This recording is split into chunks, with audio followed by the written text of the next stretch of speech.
오늘 하나님의 말씀을 보십시다. 창세기 15장을 보겠습니다. 창세기 15장 1절부터 7절까지 읽겠습니다. 이후에 여호와의 말씀이 환상 중에 아브라함에게 임하여 이르시되 아브라함아 두려워하지 말라.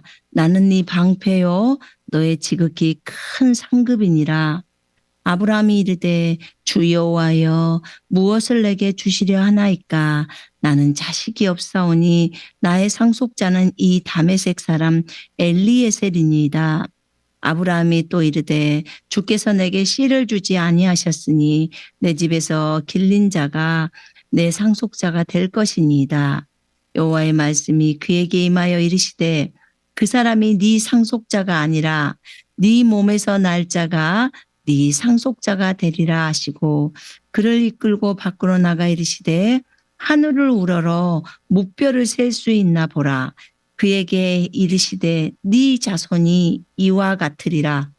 아브라함이 여호와를 믿으니 여호와께서 이를 그의 의로 여기시고 또 그에게 이르시되 나는 이 땅을 내게 주어 소유를 삼게 하려고 너를 갈대아인의 우르에서 이끌어낸 여호와니라. 아멘.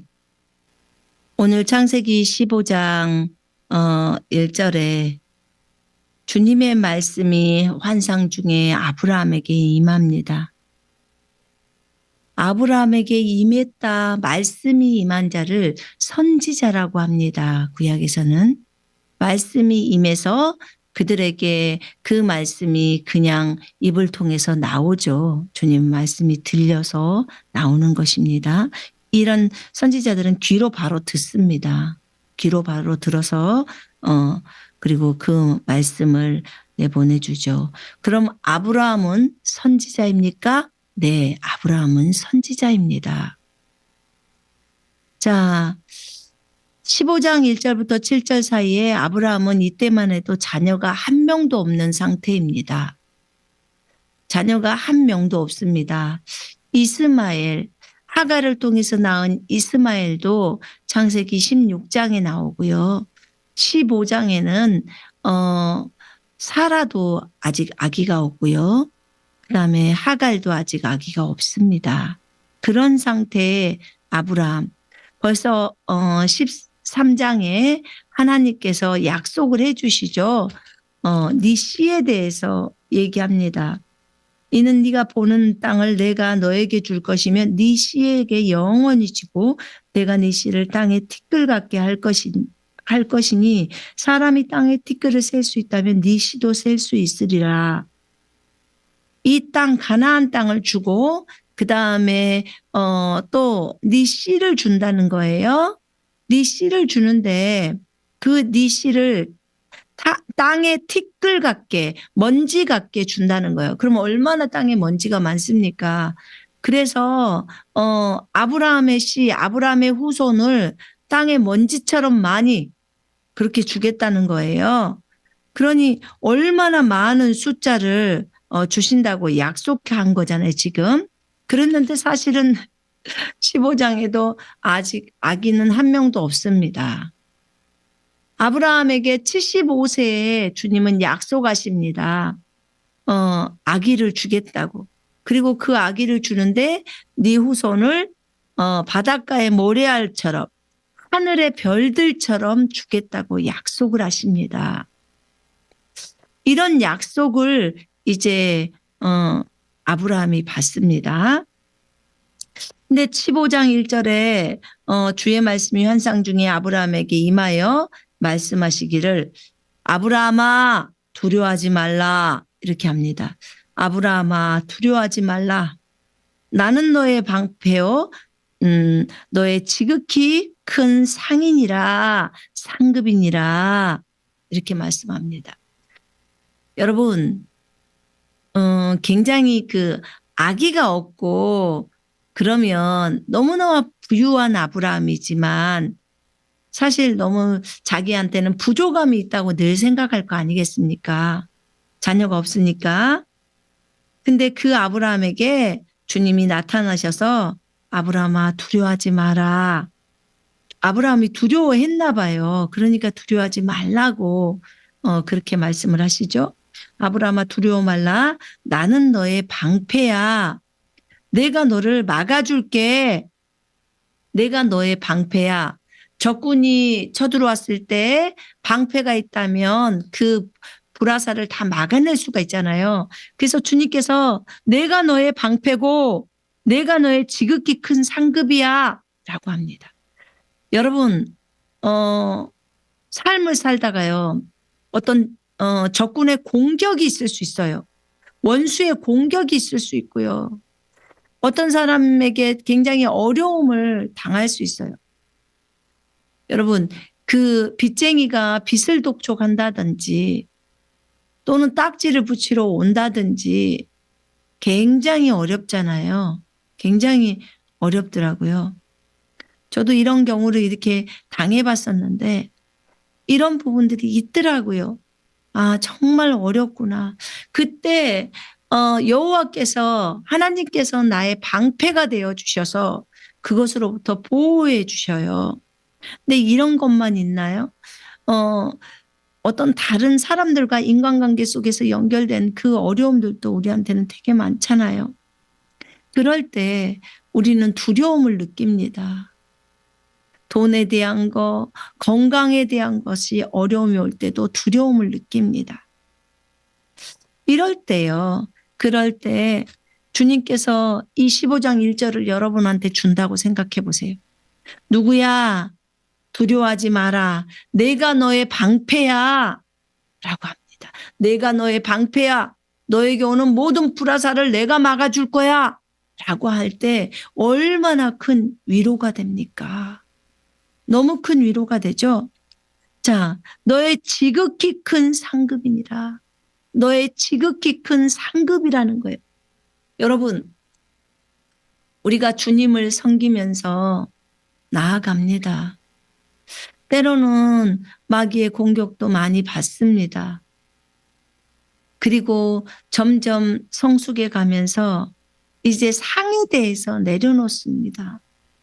왜냐하면 주님이 주신 상, 그것보다 더 크신 분은 주님 자신이기 때문에 이제 상도 내려놓습니다. 그리고 앞만 보면서 달려갑니다. 그런데요, 그거보다도 조금 더 성숙이 안 됐을 때는 상을 바라보면서 달려가라고 합니다. 사실 주님 자체가 상급입니다. 주님 자체가 내 방패고 내 상급이고 내 피난처고 내 힘이고 내 능력이고 내 기쁨이고 그렇습니다. 여러분에게는 어떻습니까? 조금 영적으로 어릴 때는 열심히 상을 보면서 달려갑니다. 여러분 성경에서도 히브리서 11장 6절에 분명히 히브리서 기자는 주님 살아계신 것과 그분이 주님이 살아계시는 것, 그분을 찾는 자들에게 상 주시는 이심을 믿어야 한다고 했습니다. 그분이 살아계신 것을 믿는 자하고 그분을 찾는 자에게는 주님께서 상을 주신다는 거예요. 여러분 하나님이 살아계신 걸 믿으신가요? 여러분 그분을 찾으면 상을 주신다는 것을 믿으신가요? 여러분 믿어야 합니다. 여러분 오늘 우리는 주님 말씀하시면 내가 나아가리다. 주님 뜻이 아니면 내가 멈춰서리다 라고 했어요. 여러분에게 진정으로 그 주님이 그 여호와가 여러분의 주인이십니까? 여러분의 주인이라면 주인이 원하는 걸 해야 되지 않겠습니까? 여러분이 원하는 대로의 삶이 아니라 주인이 원하는 삶을 살아야 되지 않느냐 그 말입니다. 진정으로 하나님이 원하시는 삶, 그 삶, 하나님의 온전하신 뜻을 수행하기 위해서 몸부림쳐 보셨습니까? 여러분 깊이 생각해야 돼요. 깊이 생각하셔야 됩니다. 저희가 소대 모임을 합니다.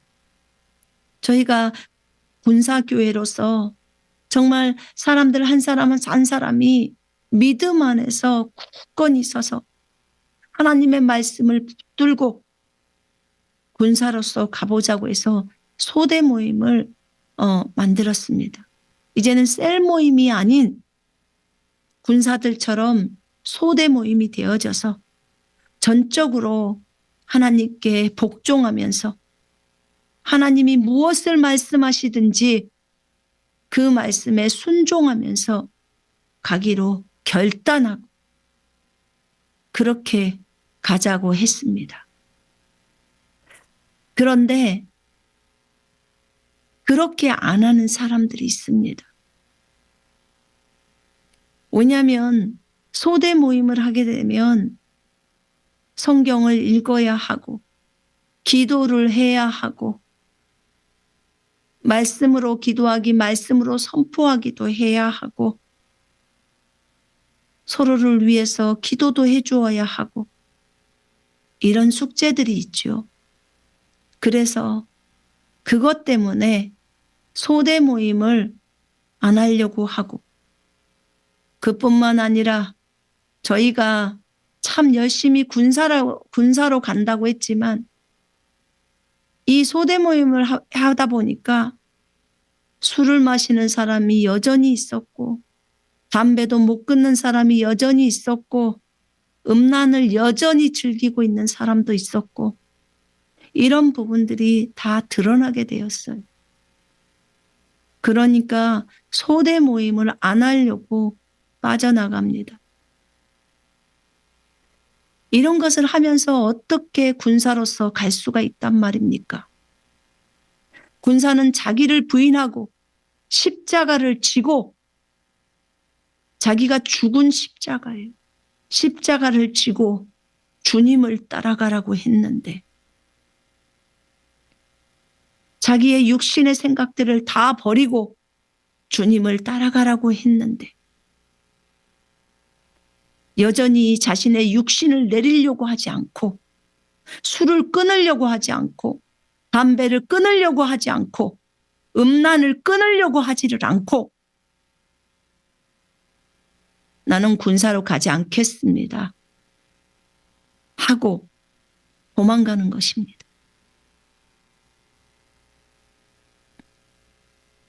여러분, 이렇게 하나님의 말씀에 순종을 안 해요.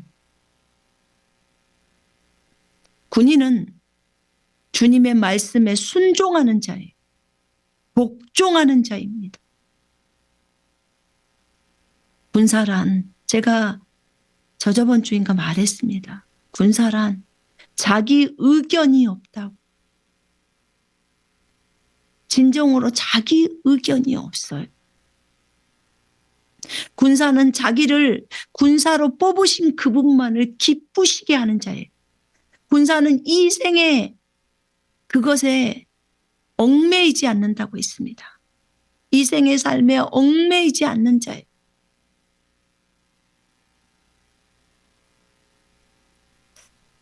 이런 사람이 군사입니다. 군사가 아니라면 이걸 요구하지도 않습니다. 당연히 군사로서 삶을 살기 위해서 내가 살려고 노력은 하지만 좀 부족합니다. 그럴 때 성령님께서 도우십니다. 그러려고 성령님이 오셨어요. 하나님, 내가 술을 끊기를 원합니다. 내가 담배를 끊기를 원합니다. 내가 음란을 끊기를 원합니다. 그럴 때 주님이 도우십니다. 왜 주님의 도우심을 마다하고 주님을 주인의 자리에 앉히지를 못하고 자기가 주인 되니까 그렇게 나가는 것입니다. 자기가 그거 끊기 싫어서 나가는 것. 그 어떤 것도 다 변명받게 될 수 없습니다.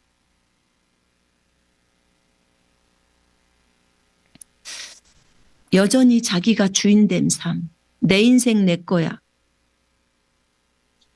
내가 알아서 할 거야. 그러면 왜 군사로 따라오셨습니까? 그래야 될 이유가 무엇입니까? 여러분들은 편안하게 농부교회로 가십시오. 가서 평안하게 거기서는 뭐 술을 먹든 담배를 피우든 음란을 하든 거기는 별로 그렇게 터치를 안 하잖아요. 제가 보니까 농부교회로 가셔야겠습니다. 소대에서 나가신 분들은 농부교회로 가십시오. 일반 교회로 가십시오. 가서 평안하게 신앙생활을 여러분이 하고 싶은 대로 하면서 하세요. 절대로 예수님은 여러분의 주인이 되실 수가 없어요. 여러분이 여러분의 인생 속에서 예수님께 내어드리지 않고서는 절대로 그분이 여러분의 주인 노릇을 할 수가 없어요. 육신으로 충만한 사람이죠.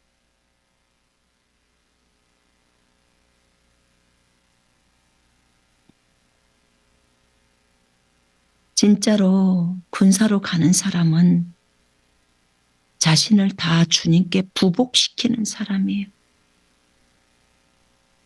절대적으로 부복시키는 사람입니다. 아브라함은 하나님께서 네 씨는 너의 상속자는 네 몸에서 날 자가 네 상속자가 된다고 했어요. 그를 이끌고 밖으로 나갑니다. 하늘의 무별들을 봐. 하늘의 별들이 얼마나 많은지. 얼마나 하늘의 별들이 많은지. 네가 저 무별을 셀 수 있니? 네가 셀 수 있다면 네 자손도 셀 수 있을 거야. 지금 저기 있는 별들처럼 네 자손도 이와 같을 거야. 이렇게 네 자손도 많을 거야. 너의 씨가 위와 같으리라 말을 했어요. 그랬더니 아브라함이 여호와를 믿으니 아브라함이 여호와를 믿었어요. 여호와께서 그것을 그에게 의로 여기셨더라. 아브라함은 어떻게 그렇게 믿을 수가 있었을까요? 자기 자손이 이 하늘의 별들처럼 많다고 말하는 것을 믿었다고 해요. 아주 아브라함은 믿음이 좋았지요. 여러분 하늘의 별들을 밤하늘에 쳐다보면요. 한국에서는 많이 별들이 많지 않지만 이곳에서는 이곳 터키에서는 제가 보니까 별들이 하늘에 정말 많아요. 너무너무 많습니다. 근데 하나님께서 아브라함에게 말씀하실 때 그 당시에는 별들이 더 많았겠죠. 그죠? 공기가 나쁘지가 않았으니까. 그래서 아브라함에게 여호와께서 그의 믿음을 의로 여겨줬어요. 그렇다면 아브라함을 이끌고 밖으로 나가서 하늘을 보게 했던 그 주님이 약속하신 그 말씀, 무별처럼 네 자손이 많다고 하는, 이거는 언제 이루어진 건가요? 언제 이루어졌을까요? 여러분 갈라디아서 3장을 한번 보십시다.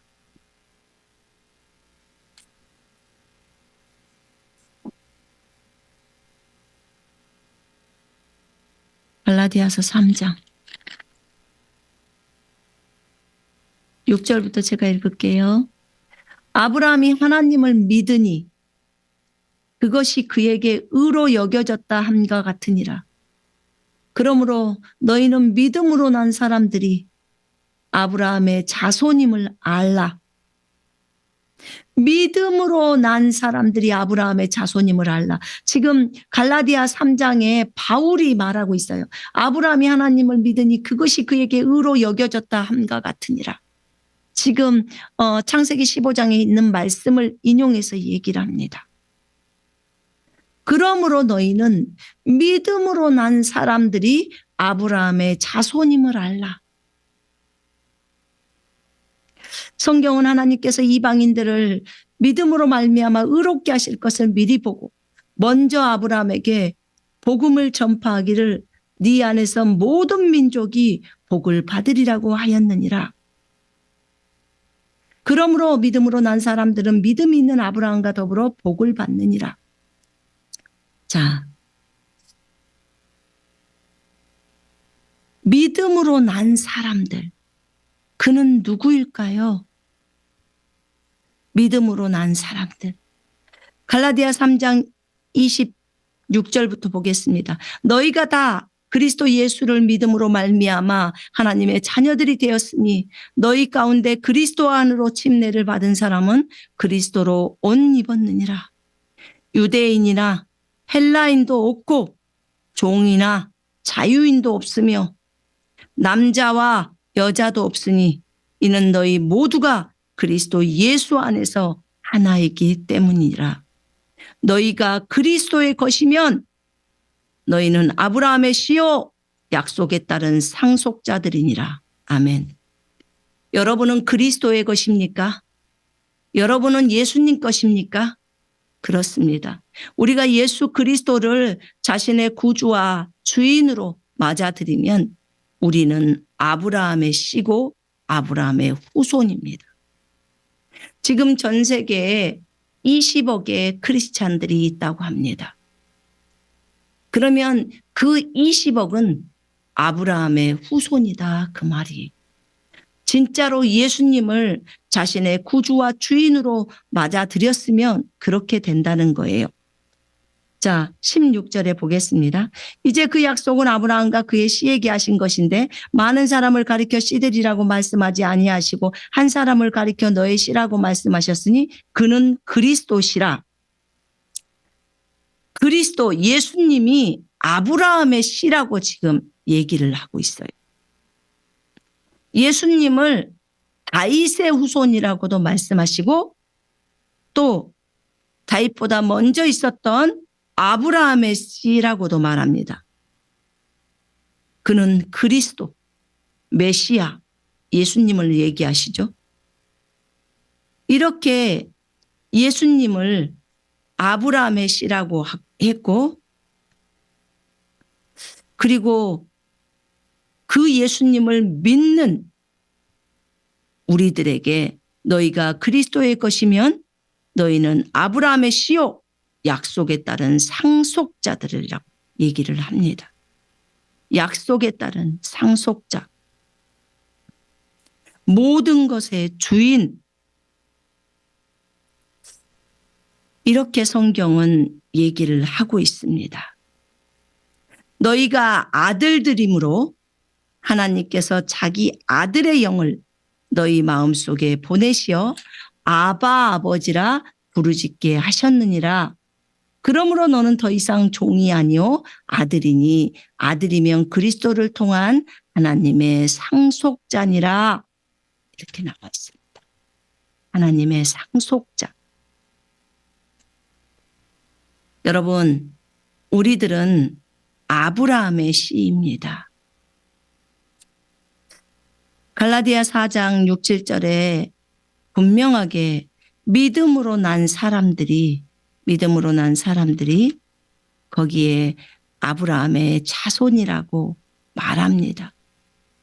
이방인들 거기 3장 6, 7절에 믿음으로 난 사람들이 아브라함의 자손이라고 말합니다.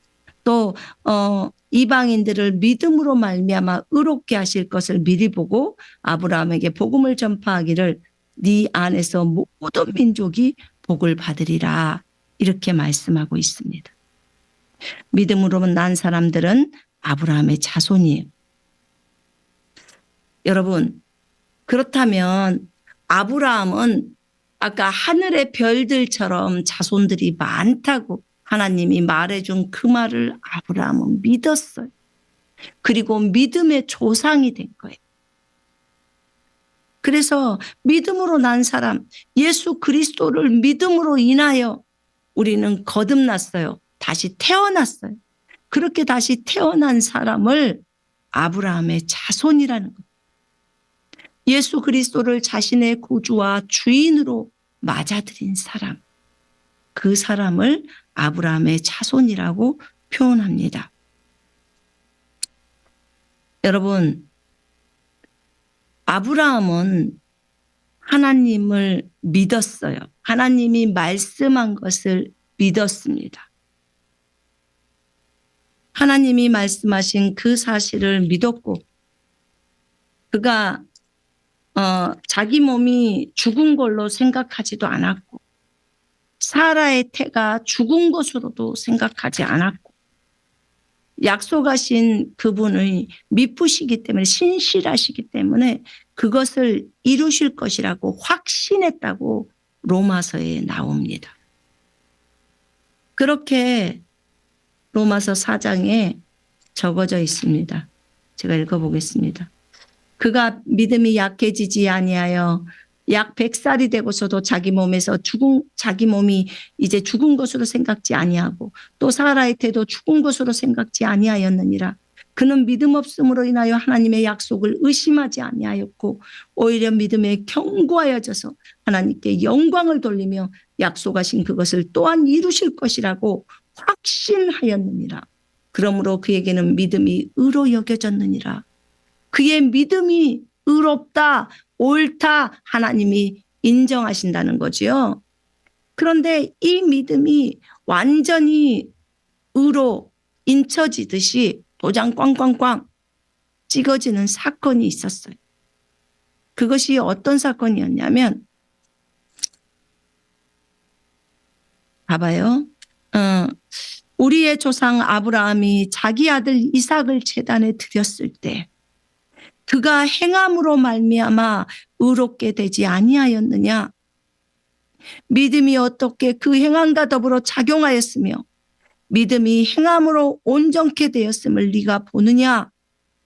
그리하여 아브라함이 하나님을 믿으니 그것이 그에게 의로 여겨졌느니라는 지금 창세기 15장 6절에 그 말씀, 그에게 의로 여겨졌느니라는 성경이 이루어졌고 그는 하나님의 친구라 불렸느니라. 창세기 15장 6절이 이루어진 게 언제 이루어졌어요? 아브라함이 자기 아들 이삭을 제단에 드렸을 때 그가 행동함으로 말미암아 의롭게 되었다는 거예요. 자, 이렇게 얘기를 하고 계십니다. 여러분, 창세기 20 거기 보면은 창세기 22장에 보면요. 이 일들 후에 하나님께서 아브라함을 시험하시며 그에게 말씀하시기를 아브라함아 내가 여기 있나이다. 하나님께서 말씀하시기를 네 아들 곧 네가 사랑하는 네 독자 이삭을 이제 데리고 모리아 땅으로 가서 산들 중에서 내가 너에게 알려줄 한 산에서 그를 번제로 드리라 하더라. 기절초풍할 일을 하나님께서 아브라함에게 요구하십니다. 가서 네 아들 곧 네가 사랑하는 네 독자 하나밖에 없는 네 독자 그 아들 이삭을 데리고 가서 모리아 땅에 가서 그를 산에서 번제로 불로 태워서 죽여서 불로 태워서 나에게 그 아들을 제물로 올려라. 지금 그 얘기를 하고 계십니다. 이 말을 100살에 아브라함이 이삭을 낳습니다. 내가 너에게 씨를 줄 거야. 25년 기다려서 이삭을 받습니다. 그리고 이삭이 10대 때 17살이나 뭐 5살, 15살이나 됐겠죠. 그때 이삭을 번제로 바치라는 소리를 듣습니다. 이게 우리가 생각할 때는 이건 웬 마귀의 음성이야 라고 했을 겁니다. 그런데 아브라함은 그렇게 말하지 않았어요. 하나님께서 아브라함을 시험하신 것입니다. 그래서 이 독자를 바치라고 할 때 아브라함은 일도 의심하지 않았어요. 그분이 여호와라는 사실을. 그래서 그 아들 이삭을 데리고 갑니다. 자기 아내 사라에게 상의하지도 않습니다. 상의했으면 사라가 가게 했겠습니까? 하나님의 말씀이기 때문에 복종합니다. 여러분, 우리한테 커피 끊으라고 주님이 말씀하셨습니다. 군사들은 커피를 끊어라. 중독이니까 끊으라는 것입니까? 아니에요. 중독인 사람들도 있지만 중독 때문에 커피를 끊으라는 게 아니었어요. 주님은 군사들은 커피를 끊어라 라고 했어요. 그런데 중독인 사람만 끊으면 되지 않을까요? 제가 했던 말이에요, 주님께. 중독인 사람은 당연히 끊어야 되겠죠. 중독이 아닌 사람은 마셔도 되지 않을까요? 근데 주님께서 말씀하시는 것은 군사들은 커피를 끊어라 라고 했어요. 중독이라서가 그런 어떤 것도 문구도 말씀하시지 않았어요.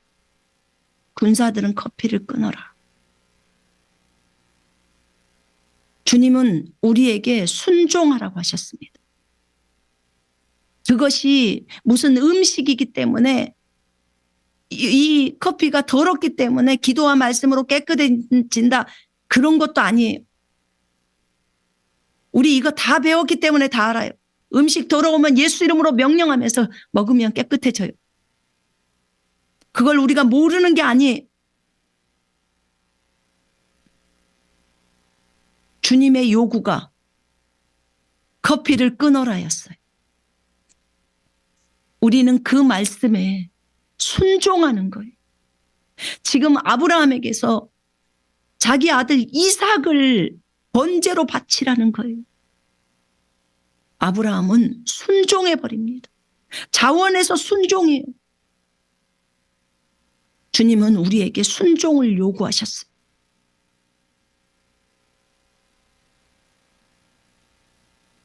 아브라함처럼 자기 아들 이삭 독자를 아들을 불러 태워서 바치라는 것도 아니고 먹는 커피 끊으라는 겁니다.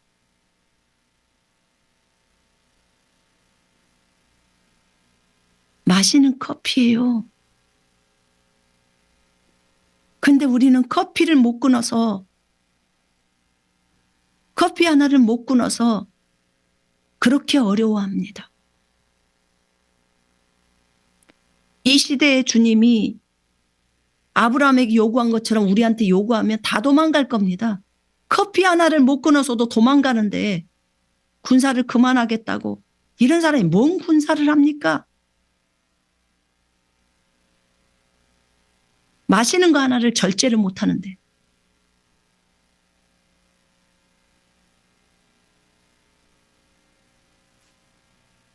아브라함은 사라에게 상의 한마디 없이 가서 하나님 앞에 자기 아들을 제물로 올려드리.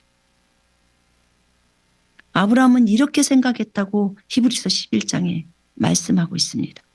하나님께서 분명히 이삭을 통해서 후손을 주신다고 약속하셨어. 그러니까 내가 설령 이 아이를 죽여도 하나님께서 이 아이를 살리실 거야. 자신이 약속한 것에 신실하신 하나님이시니까 하나님에 대한 신뢰가 절대적이었어요. 아브라함에게는. 그렇게 생각했더라 라고 히브리서 11장에 나와요. 확고한 생각이 믿음이니까. 아브라함이 그렇게 자녀를 죽이려고 제단을 만들고 제단 위에다 이삭을 묶어놓고 그리고 칼로 내리치려고 할 때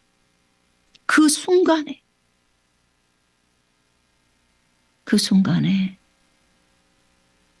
하늘에서 주의 음성이 들립니다. 아브라함아, 멈춰라. 멈춰라. 그에게 손대지 마라. 네가 네 아들, 네 독자라도 내게 아끼지 아니하였으니 나는 이제 네가 진짜 하나님을 경외하는 줄을 아노라. 경외하는 줄을 안다는 것. 주님은요 사실 이미 그 산에 순양을 예비해 놓고 계셨더라. 이 순양 잡아서 하나님께 올려드려라. 그래서 여호와 이레예요. 그러면서 주의 사자가 말합니다. 내가 스스로 맹세하노라. 이는 네가 이같이 행하여 네 독자, 네 아들을 아끼지 아니하였다는 거예요. 누구에게? 여호와 하나님께 드리기를 아끼지 않았다는 거예요. 네 자식마저도 여호와께 드리기를 아끼지 않았다는 거예요. 여러분 100살에 얻은 아들이에요. 얼마나 10몇 살이면 이쁩니까? 아마 아브라함이 지 목숨을 드리라면 더 빨리 드렸을 거예요. 자식을 드리는 것이 부모에게는 더 고통이니까. 그런데 그 아들 드리는 것도 아브라함은 주저하지 않았어. 하나님이 약속하셨으니까 이 이삭을 통해서 후손을 잇는다고 했는데 이삭이 아직 결혼도 안 했기 때문에 후손이 나올 수 없잖아요. 그러니까 반드시 이삭을 주님이 살릴 것이다.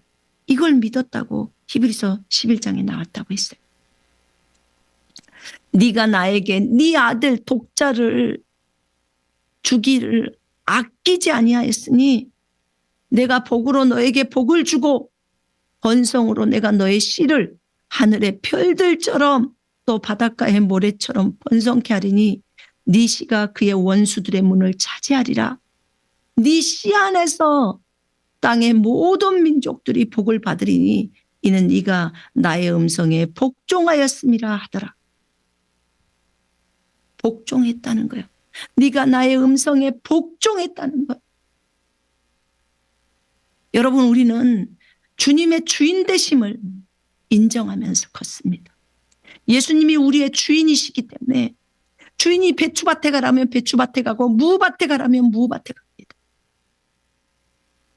배추밭 일을 오전에 좀 하고 있는데 너 그거 하던 거 그만두고 무밭으로 가서 일해 라고 하면 예 하고 가야 합니다. 내가 왜 무밭 가야 하나요? 배추밭 일이 끝나야 가지요? 라는 의견이 있으면 그럼 네가 주인해라 이렇게 나와요.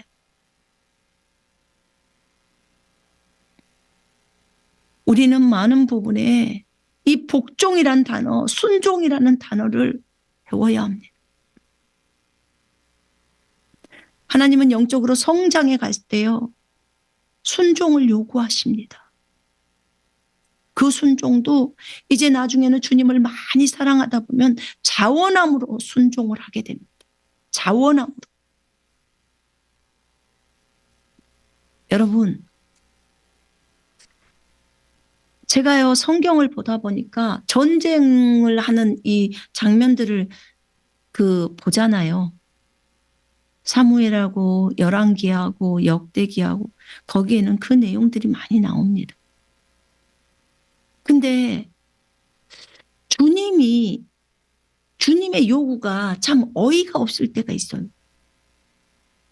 아니 전쟁에 임하는데 전쟁에 가는데 항아리를 들고 횃불을 들고 나오라고 해요. 전쟁에 나가려면 칼을 들고 나가야 되잖아요. 저 상대방을 찔러 죽여야 되는데. 근데 항아리를 들고 나오라 그래요. 근데 그 300명의 용사들은요. 그 3만 명에서 29,700명 돌려보내고 300명 남겼거든요. 개처럼 물을 핥아먹는 사람만 따로 세워 합니다. 기드온에게 그렇게. 그 말에 따라 그대로 순종해요. 그 사람들은 주님이 무엇을 하라고 하든지 그대로 행동하는 사람이에요. 의견이 없어요. 자기 의견이. 육신의 생각이 없다는 거예요. 상관이 시키면 시킨 대로 한다는 거죠. 그런 사람을 군사로 뽑은 거예요. 그런 사람은 자기가 했다라는 말을 안 해요. 하나님이 하셨다고 고백하는 사람을 뽑은 거예요. 주님이. 자기가 이 싸움에서 승리했다 이런 사람은 다 집으로 돌려보냈어요. 전쟁에 무서워하는 사람도 돌려보내요. 하나님께 진짜 영광을 돌릴 자기 의견이 없는 사람들, 그 사람들만 남긴 거예요. 그리고 항아리 들어, 횃불 들어, 그리고 나팔 들어. 전쟁에 나팔을 들어요. 나팔을 들으라. 그리고는 전쟁터로 가요. 너무나 많은 군사들이 적군들이 있는데 그곳에 300명이 그냥 둘러싸듯이 싸면서 그냥 그들이 누워있는 상태에 가서 여호와의 칼이요 기드온의 칼이요 그렇게 말하고 항아리 깹니다. 다 도망가 버립니다. 그들끼리 죽입니다. 이게 여호와의 싸움이에요. 여호와께서 전쟁을 이렇게 치르시는 거예요. 네가 나를 믿느냐? 그럼 내가 싸울게. 자기들끼리 자폭하게 만들어요. 이들이 뭐 할 필요도 없어요. 여러분, 이런 전쟁이 한두 번입니까? 역사서 보면 얼마나 많습니까? 하나님이 직접 싸우시는, 그들끼리 자폭하게 만들고, 하나님은 네가 순종하는 거겠다. 여리고 작전도 똑같지 않습니까? 그냥 그 성을 돌아. 바깥에서 도는 거예요. 소리 내지 말. 그리고 마지막에 소리 한 번만 질러. 소리 지르니까 성이 무너져요.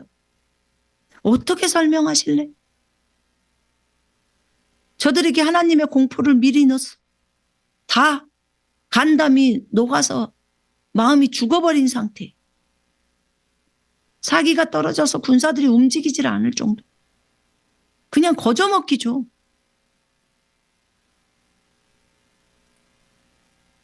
하나님의 말에 순복하느냐 안 하느냐를 보시는 거예요. 전쟁의 승리는 이건 것입니다. 주님이 뭘 요구를 하시든지 우리는 그대로 순복하는 자들이 군사예요. 나는 못하겠습니다. 그러면 군사에서 나가는 거죠.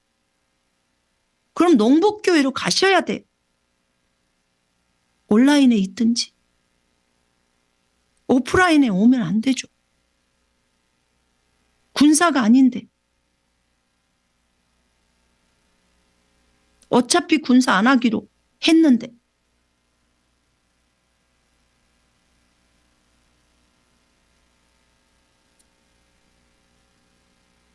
분명해야 되지 않겠습니까?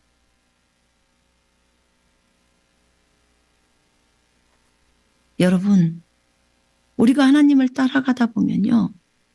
정말 많은 부분에 자기 부인을 해야 돼. 자기 육신적인 걸 버려야 돼. 저희 화장도 끊지 않았습니까? 주님이 외모를 꾸미지 마. 외모를 꾸미지 말라고 했어요. 그래서 화장도 내려버리고 염색도 내려버리고 파마도 다 내려버렸어. 귀걸이 목걸이 다 내렸어.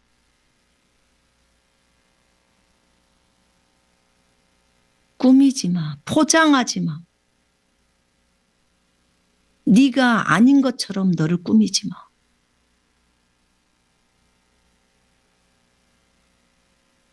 너 왜 화장을 하니? 좀 예뻐 보이려고. 그러면 네가 외모를 내려야겠다. 왜 성형수술합니까? 예뻐 보이려고. 그러면 외모를 내려놓으면서 외모가 내려져야 되는 거예요.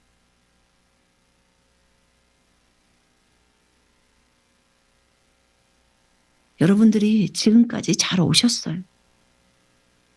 이것도 내리고 저것도 내리고. 근데 더 이상 이 부분은 못 내리는 거예요. 요 먹는 커피 하나는 못 내리겠다는 거예요. 술은 못 내리겠다는 거예요. 담배는 못 끊겠다는 거예요.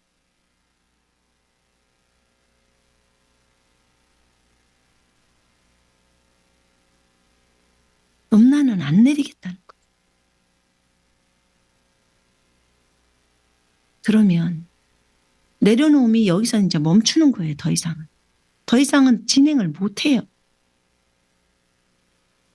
여기까지 온 곳으로 만족하시고 이제 농복교회로 가야죠. 거기까지 하시는 훈련병 교회를 가시든지.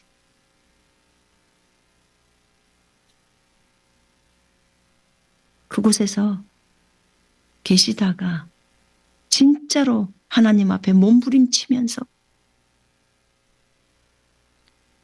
자신을 돌아봐야죠. 왜냐하면 주님이 보혈로 우리를 거룩히 하셨는데 거룩의 삶으로 더 나아가라고 하는 것을 안 하려고 하는 거잖아요. 자기 아들 죽여서 바치라는 것도 아니고.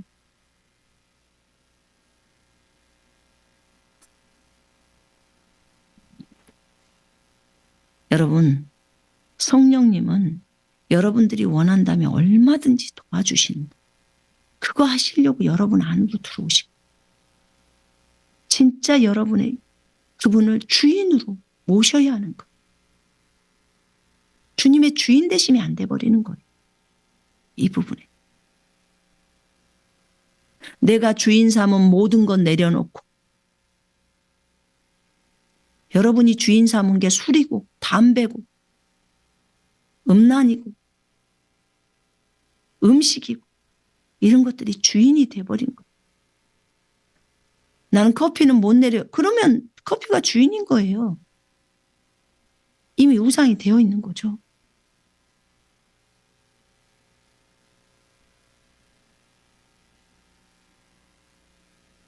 내가 다른 것은 내렸는데요. 그래요. 그것은 여러분에게 주인이 안 돼 있어요. 잘 내리셨어요. 그러나 그것도 내려야죠. 술 끊는 것도 술이 주인이 돼서는 안 되죠. 나는 회사에서 접대를 해야 돼서 나는 술을 내릴 수가 없습니다. 그럼 회사를 바꿔야죠. 주님이 거룩하라고 했는데 삶이 거룩하라고 했는데 먼저 하나님의 나라와 의를 구하라고 했잖아요. 그리하면 이에 먹을 거 입을 거 다 채워주겠다고 했잖아요. 하나님의 나라를 위해서 나는 내가 그리스도인이고 내 안에 주님이 계시니까 나는 먼저 주님 나라를 위해서 이런 것들을 끊어야겠다. 잠언 말씀에 술 쳐다보지도 말라고 했잖아요.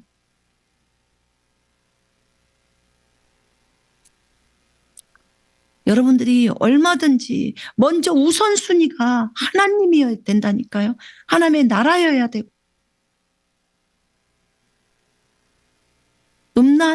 음란도 끊어야죠. 주님께 몸부림치면서 기도해야죠. 성령님께 도와달라고. 음란이 오게 하는 그 통로를 다 차단하게 해달라고. 구해야죠.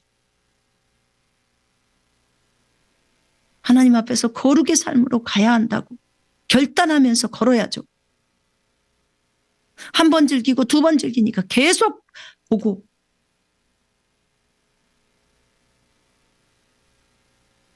그러면 안 되죠. 실패하더라도 다시 일어나서 할 생각을 해야죠.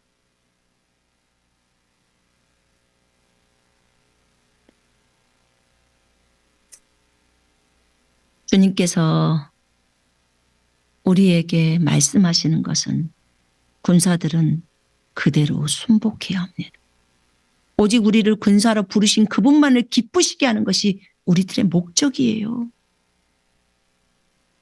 군사는 이 생에서 삶에 거기에 집중되어 있지 않아요. 얽매이지 않습니다. 주님이 말씀하시면 모든 것을 다 내려버리고 갈 수 있어야 돼요. 그러면 주님이 책임져요. 그 사람을 진짜로 군사로 불렀다. 군사로 부른 것을 알면서도 그 길을 안 가겠다고 하는 거잖아요. 누가 주인이라서요? 자기가 주인이라서 자기 맘대로 하겠다는 거예요. 자기의 이런 부분들이 다 드러나는 게 싫다고? 아니, 드러나서 까발려져 버려야죠.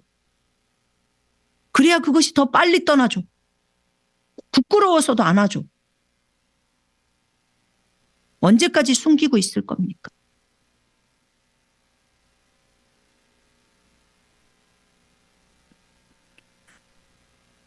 진짜 자유가 뭔지 진리가 우리를 자유케 하잖아요.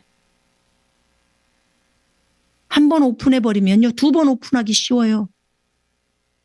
그럼 자유로워요. 자기 체면치레 하는 사람은 자기를 계속 숨기고 싶어요.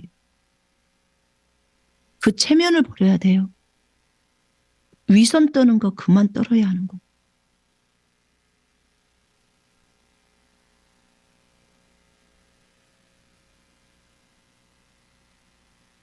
어쨌든 우리가 우리 자신을 돌아봐야 돼요. 믿음이 있는 아브라함을 본받아야 돼요. 그의 믿음을 의로 여긴 거예요.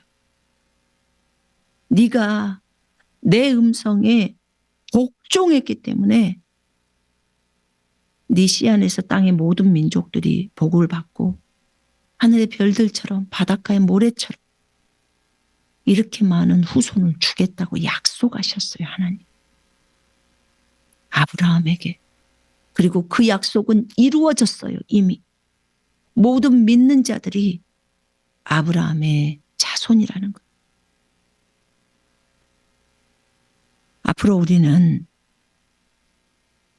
영적인 대추수가 옵니다.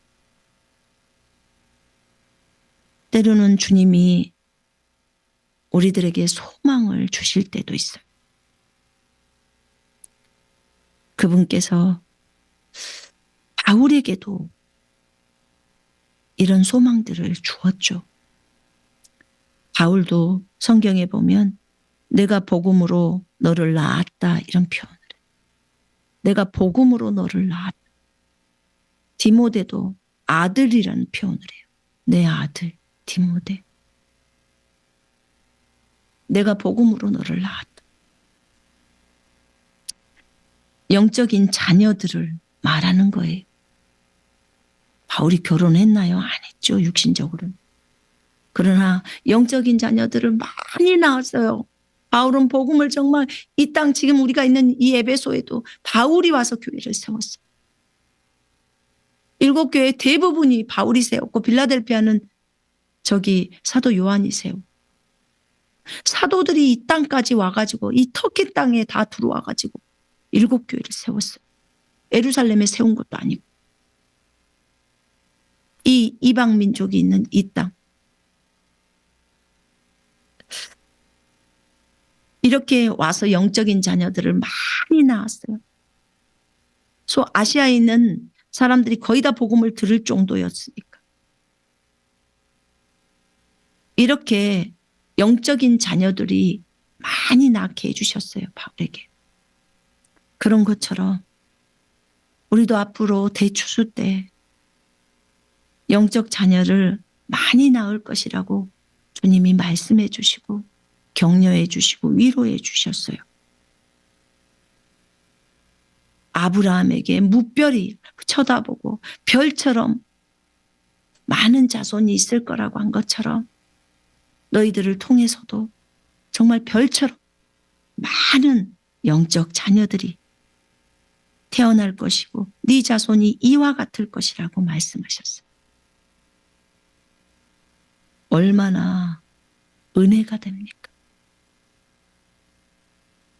죽어가는 영혼들, 저 영혼들을 살리고자 우리를 기꺼이 내어드리는 삶으로 나아가는 군사의 삶은 너무나 기쁩니다. 우리의 큰 사령관이신, 대사령관이신, 총사령관이신 주 예수 그리스도, 그분 한 분만을 기쁘시게 하기 위해서 우리는 군사로 걸어갑니다.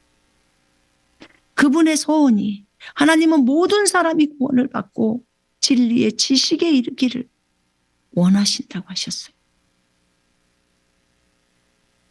그 하나님의 소원이 이루어지는 것이 나의 소원이, 여러분의 소원이 이루어지는 거라고 믿고 그것을 소망하면서 그날이 올 것을 기대하면서 온 피조세계에 가서 복음을, 예수 그리스도의 복음을 증거하라는, 십자가의 복음을 증거하라는 그 주님의 명령에 따라 우리는 기쁘게 이 일을 해나갈 것입니다.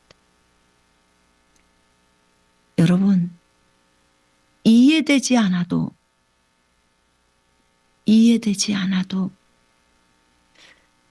하나님의 명령은 수행되어져야 합니다. 아브라함이 이해하고 이삭을 바치러 갔나요? 아니었잖아요. 하나님이 약속한 말씀을 그냥 믿었던 거예요. 언젠가는 왜 커피를 끊으라고 했는지를 알게 돼요. 당연히 알게 되죠.